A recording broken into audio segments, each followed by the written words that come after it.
Hi everyone, we are talking about using sinusoidal functions to recreate real-life models. Right, so a little bit of a review over our trigonometric equation. Another way that we've written this is y equals a. Again, remember we're typically going to use cosine here just because it's a little bit easier. Of b times x minus c plus d, where a is our amplitude, b in this case is going to relate to our period, so remember that our period is equal to 2 pi over b. We've also used omega for this. H represents our phase shift. We've also used c, and we've also used phi for this as well, if you remember that. So typically our phase shift will be represented by c over b. Or if you have factored the b out already, then it's just whatever value is here. In this case, k or d will represent our vertical shift.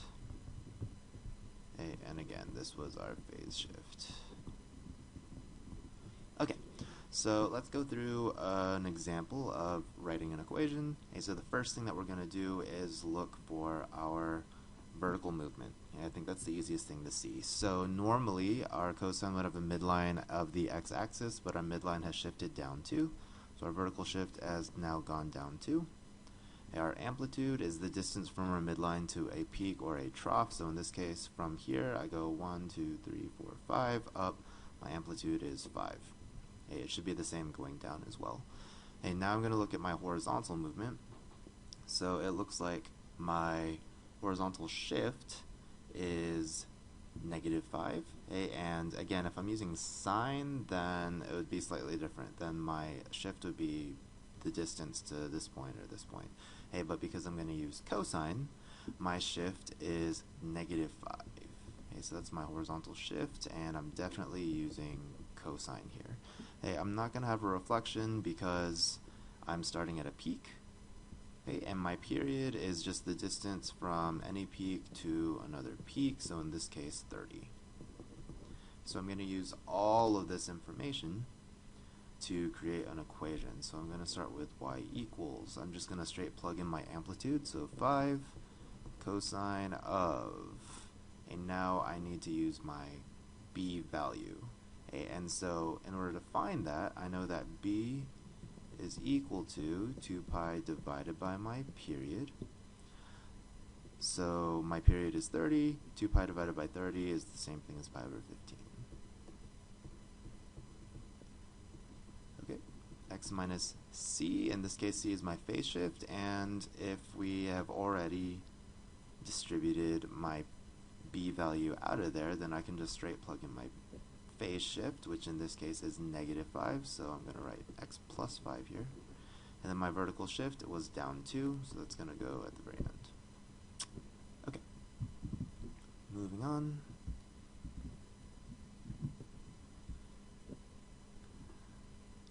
Now for the Ferris wheel problem, what we are given is we have this big Ferris wheel. I know that the diameter is 212 feet. I know that it takes 82 seconds to make one revolution, meaning that my period is 82 seconds, which means that I can go ahead and solve for my b value. My b value will be 2 pi divided by 82, or pi over 41. Okay, I also know that I have a vertical shift of 8 feet up. And they just say that whenever I get in and then the Ferris wheel starts to turn, then I start my stopwatch. So these are all the things that I know. So moving down to the questions.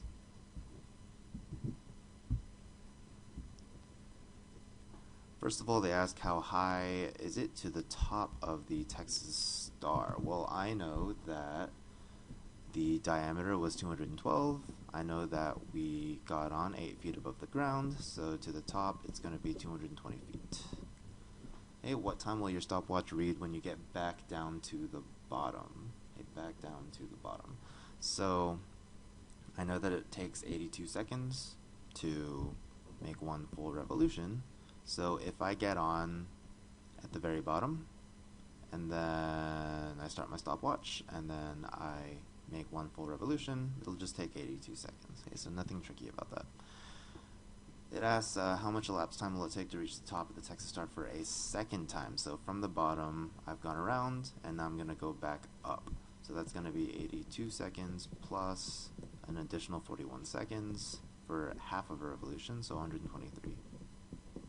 And now they're asking me to draw a sinusoidal graph. Okay, so I know a few things. I know, well, I'm going to be extremely positive here. Everything's above the ground.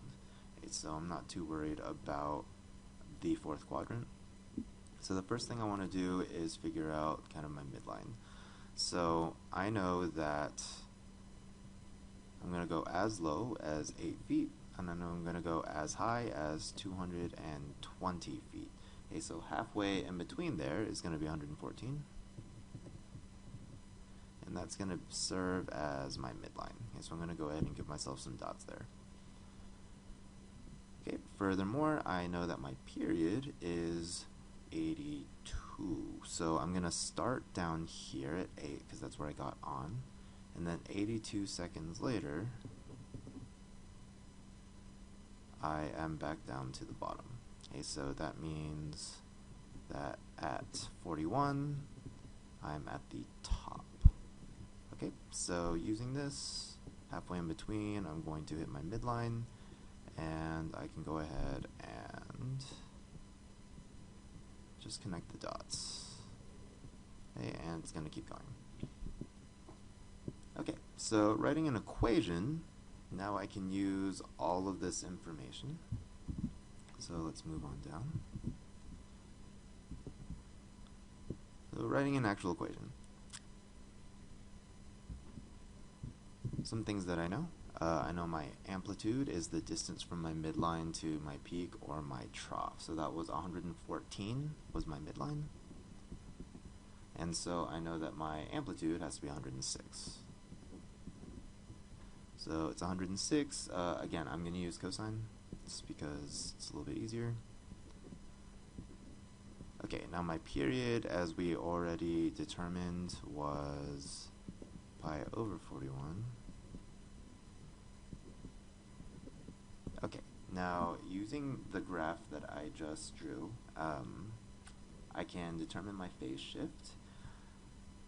In this case, since I got on at the very bottom, and that's when I started my stopwatch, there's not going to be a phase shift. I started directly on the y-axis. So I'm just going to plug in 0. You wouldn't have to write anything there.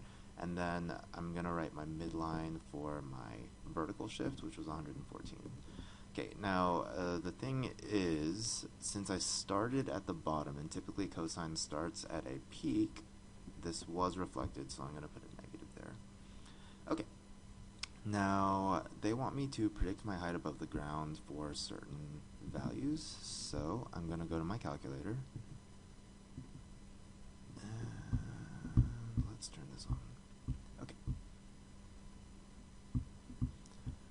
And let's go ahead and reset it, and we're good. Great. So first thing I'm going to do is just type in my values. I know that a lot of you are comfortable using Desmos, but I want you to get more comfortable using your calculators, so go ahead and use your calculators if you have them with you. Something that we can do is hit alpha F1 just to make our fractions look a little bit prettier. I'm going to plug in pi, I'm going to plug in 41 x plus 114. And let's go ahead and get our window figured out. So according to the problem, this would not make sense. Okay, if we go to our graph right now, we're not really going to get anything. So I need to sort out my window. Right, that's not that useful. So I need to sort out my window.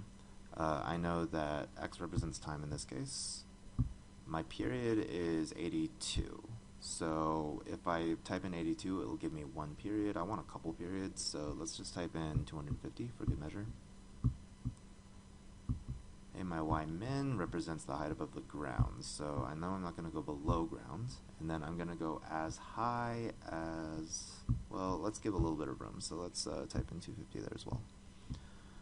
Okay, so we go to our graph, and this curve represents the motion of the Ferris wheel. Okay, so a really easy way to calculate x values quickly is to use my table. So I'm going to go to table set. I'm going to have the calculator ask me for my independent variable. And then when I go to my table, which is second graph, it's blank. Okay, so I can just type in the values that I want. So for instance, after 15 seconds, I get 70.63.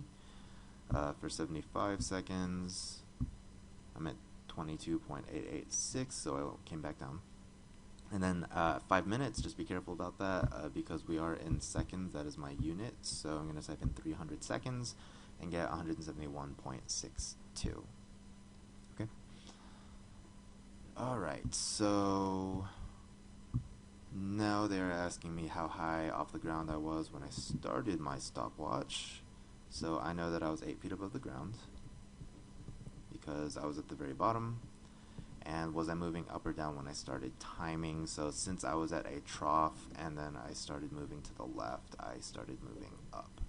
Hey, what is the value of t the second time you are 100 feet off the ground? So I'm going to go back to my calculator for this, and probably the easiest way to, I don't know what just happened. Okay, probably the easiest way to find this is to just graph 100 and then find the intersection. So I'm going to look at my graph, and I see that the second time I'm 100 feet off the ground is this point right here. So I'm going to use the intersection function of my calculator. So second trace 5. Now it's going to ask for first curve. So what it wants to know is which intersection I'm looking for. So I'm just going to drag the cursor close to that intersection point. Same thing there, and then it gives me that my intersection here is 63.228 seconds. So 63.228 seconds. Hey, now it's asking what is the value of t the fifth time you are 175 feet off the ground. So I'm going to come back to my calculator, and I'm changing this to 175. So if I come back and we will regraph.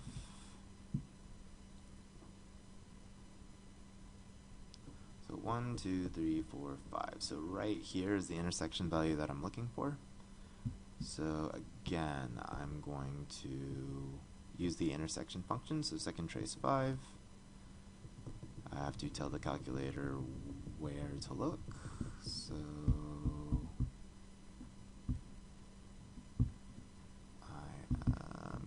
hitting the right arrow until I just get close. You just have to get close, you don't have to be right on it. And I get 192.5. So that is 192.5 seconds, or a little over 3 minutes, if you were to keep going.